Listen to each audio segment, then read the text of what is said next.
ನಿಮ್ಮ ಮುಖದಲ್ಲಿ ನೆರಿಗೆಗಳು ಬಂದು ತುಂಬ ವಯಸ್ಸಾದ ರೀತಿಯಲ್ಲಿ ನೀವು ಕಾಣಿಸ್ತಾ ಇದ್ದರೆ ಒಂದು ಅದ್ಭುತವಾದಂತಹ ಮನೆಮದ್ದನ್ನು ಹೇಳ್ತಾ ಇದ್ದೇನೆ. ಇದನ್ನು ನೀವು ಉಪಯೋಗಿಸೋದ್ರಿಂದ ನಿಮ್ಮ ಮುಖದಲ್ಲಿರುವಂತಹ ನೆರಿಗೆ ಅಥವಾ ರಿಂಕಲ್ಗಳು ಕೆಲವೇ ದಿನಗಳಲ್ಲಿ ಮಾಯ ಆಗಿ ಪುನಃ ನೀವು ಯಂಗಾಗಿ ಕಾಣಿಸ್ತೀರ. ವಿಡಿಯೋನ ಸಂಪೂರ್ಣವಾಗಿ ನೋಡಿ, ಟ್ರೈ ಮಾಡಿ.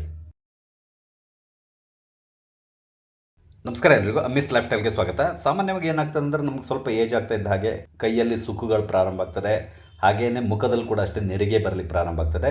ಅದರಿಂದಾಗಿ ನಮ್ಗೆ ಏಜ್ ಆಗ್ತಾ ಇದೆ ಅನ್ನೋದು ಎಲ್ರಿಗೂ ಗೊತ್ತಾಗಲಿ ಶುರು ಆಗ್ತದೆ. ಕೆಲವರಿಗೆ ಏನಾಗ್ತದೆ, ಇದನ್ನು ಈಸಿಯಾಗಿ ಅಕ್ಸೆಪ್ಟ್ ಮಾಡ್ಕೊತಾರೆ. ಇನ್ನು ಕೆಲವರಿಗೆ ಈ ಏಜ್ ಆಗ್ತಾ ಇರುವಂತಹ ಲಕ್ಷಣ ಕಾಣಿಸಿದಾಗ ಏನೋ ಸ್ವಲ್ಪ ಬೇಸರ ಆಗಲಿ ಶುರು ಆಗ್ತದೆ. ಅಂಥವ್ರು ಏನು ಮಾಡ್ತಾರೆ ಅಂದರೆ, ಅದರಲ್ಲಿ ಪ್ರಮುಖವಾಗಿ ಈ ಮಹಿಳೆಯರು ಅವ್ರು ಏನು ಮಾಡ್ತಾರೆ ಅಂತ ಹೇಳಿದ್ರೆ, ಇದಕ್ಕಾಗಿ ಆ್ಯಂಟಿ ಏಜಿಂಗ್ ಕ್ರೀಮ್ಗಳನ್ನ ಉಪಯೋಗಿಸ್ತಾರೆ. ಆ ಕ್ರೀಮ್ಗಳನ್ನ ಹಾಕೋದ್ರಿಂದ ನಿಮ್ಮ ಮುಖದಲ್ಲಿರುವಂತಹ ನೆರಿಗೆ ಇದೆಯಲ್ಲ ಅದು ಸ್ವಲ್ಪ ಸರಿಯಾಗ್ತಾ ಹೋಗ್ತದೆ. ಹಾಗೆಯೇ ಕೈಗಳಿಗೂ ಕೂಡ ಅಷ್ಟೇ ಈ ಕ್ರೀಮ್ಗಳನ್ನೆಲ್ಲ ಅಪ್ಲೈ ಮಾಡ್ತಾರೆ. ಅದರಿಂದ ಖಂಡಿತವಾಗಿ ನಿಮಗೆ ರಿಸಲ್ಟ್ ಸಿಗ್ತದೆ. ಆದರೆ ಈ ಕ್ರೀಮ್ಗಳು ತುಂಬ ಕಾಸ್ಟ್ಲಿ.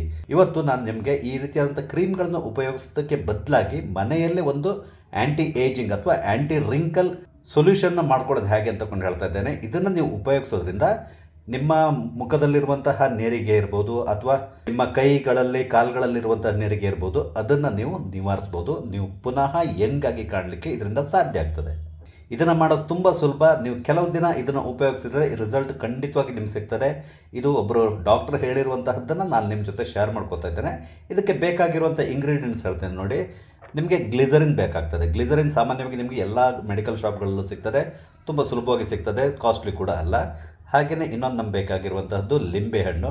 ಲಿಂಬೆಹಣ್ಣಿನ ಬಗ್ಗೆ ನಿಮಗೇನು ಹೇಳಬೇಕಾಗಿಲ್ಲ. ಇದು ಚರ್ಮಕ್ಕೆ ಇದೆಯಲ್ಲ ತುಂಬ ಉಪಯುಕ್ತವಾಗಿರುವಂಥದ್ದು. ಕೇವಲ ಇದರಿಂದ ಈ ಮನೆಮದ್ದು ನಾನು ಏನು ಹೇಳ್ತಾ ಇದ್ದೇನೆ, ಇದನ್ನು ನೀವು ಉಪಯೋಗಿಸೋದ್ರಿಂದ ನಿಮ್ಮ ಮುಖದ ನೆರಿಗೆ ಮಾತ್ರ ಹೋಗೋದಲ್ಲ, ಅದ್ರ ಜೊತೆಗೆ ನಿಮ್ಮ ಮುಖದಲ್ಲಿರುವಂಥ ಮಡುವೆ ಕಲೆ ಇರ್ಬೋದು ಅಥವಾ ಬೇರೆ ಇನ್ನೇನಾದರೂ ಕಲೆಗಳಿದ್ದರೆ ಅದು ಕೂಡ ನಿವಾರಣೆ ಆಗ್ತದೆ. ಇದೆರಡು ಇಂಗ್ರೀಡಿಯೆಂಟ್ಸ್ ಜೊತೆಗೆ ಇನ್ನೊಂದು ಬೇಕಾಗಿರುವಂಥದ್ದು ಹಾಲಿನ ಕೆನೆ. ಈ ಮೂರನ್ನ ಉಪಯೋಗಿಸ್ಕೊಂಡು ಈ ಮನೆಮದ್ದನ್ನು ಮಾಡ್ಕೊಳ್ಳೋದು ಹೇಗೆ ಅಂತಕೊಂಡು ನಾನೀಗ ನಿಮಗೆ ಹೇಳ್ತೇನೆ. ಒಂದು ಬೌಲಿಗೆ ಒಂದು ಚಮಚದಷ್ಟು ಲಿಂಬೆಹಣ್ಣಿನ ರಸವನ್ನು ಹಿಂಡ್ಕೊಳ್ಳಿ. ನಂತರ ಇದಕ್ಕೆ ಒಂದು 4-5 ಡ್ರಾಪ್ ಗ್ಲಿಸರಿನ್ನ ಹಾಕ್ಕೊಳ್ಬೇಕು ನಾವು. ನಂತರ ಸ್ವಲ್ಪ ಹಾಲಿನ ಕೆನೆಯನ್ನು ಕೂಡ ನಾವು ಇದಕ್ಕೆ ಹಾಕ್ಕೊಳ್ಬೇಕು. ನೋಡಿ, ನಾನು ಹಾಲಿನ ಕೆನೆಯನ್ನು ಹಾಕ್ಕೊಳ್ತಾ ಇದ್ದೇನೆ. ಹಾಲಿನ ಕೆನೆಯನ್ನು ನಾನು ಇದಕ್ಕೆ ಮಿಕ್ಸ್ ಮಾಡ್ಕೊತಾ ಇದ್ದೇನೆ.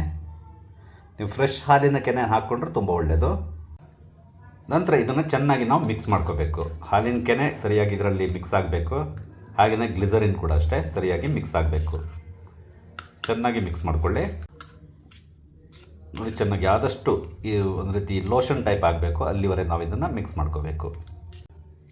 ನೋಡಿ, ಈ ಲೋಷನ್ ರೆಡಿಯಾಗಿದೆ. ಇದನ್ನು ನೀವು ಏನು ಮಾಡಬೇಕು ಅಂತ ಹೇಳಿದರೆ, ಪ್ರತಿದಿನ ರಾತ್ರಿ ನೀವು ಮಲಗೋದಕ್ಕಿಂತ ಮೊದಲು ನಿಮ್ಮ ಮುಖವನ್ನು ಚೆನ್ನಾಗಿ ತೊಳ್ಕೊಳ್ಳಿ. ಹಾಗೆಯೇ ಕೈ ಕಾಲುಗಳನ್ನು ಕೂಡ ಚೆನ್ನಾಗಿ ತೊಳ್ಕೊಳ್ಳಿ.